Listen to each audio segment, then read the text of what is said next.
Kaixo, ongi etorria. Ariketaren lehenengo zatian jartzen du puntu honetatik pasa behar dela eta funtzio konstantea dela. Horrek esan nahi du malda 0 dela.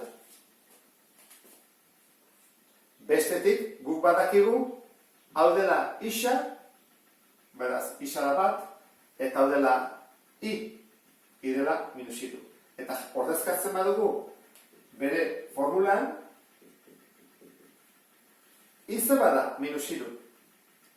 Malda zen bada 0. Isa bat. Gehi n. 0 bider bat 0. Orduan minus iru da n-ren balioa. Zein da orduan funtzioaren ekuazioa izango ditzake? I berdin zati hau ez da jartzen eta minus iru. Hau izango ditzake soluzioa. I berdin minus iru da funtzio konstante bat eta puntuetatik pasatzen dena.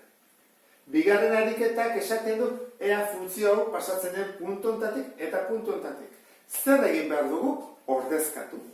Orduan, hasiko gara honekin. Zazpi zer da isa. Eta minus bat i. Ordezkatu ditugu.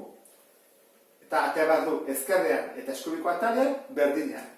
Iaren ordez jarriko dugu minus bat, berdin, isaen ordez zazpi, keniru, zati lau.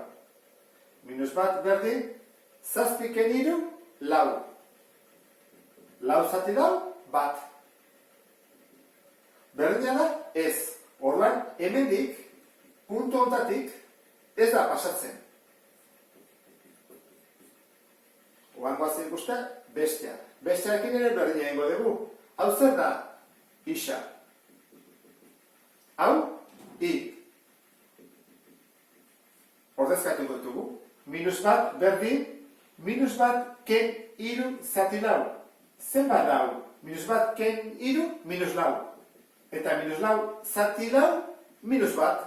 Minus bat berdin, minus bat. Atea zaigu, ezkerreko atala eta eskubia berdina, horrek esan edu puntu honetatik pasatzen dela. Minus bat, puntutik, bai. Ariketa oso simplea zen, ezta? Ba, horrek bukatzen dugu, beste bat arte, agur.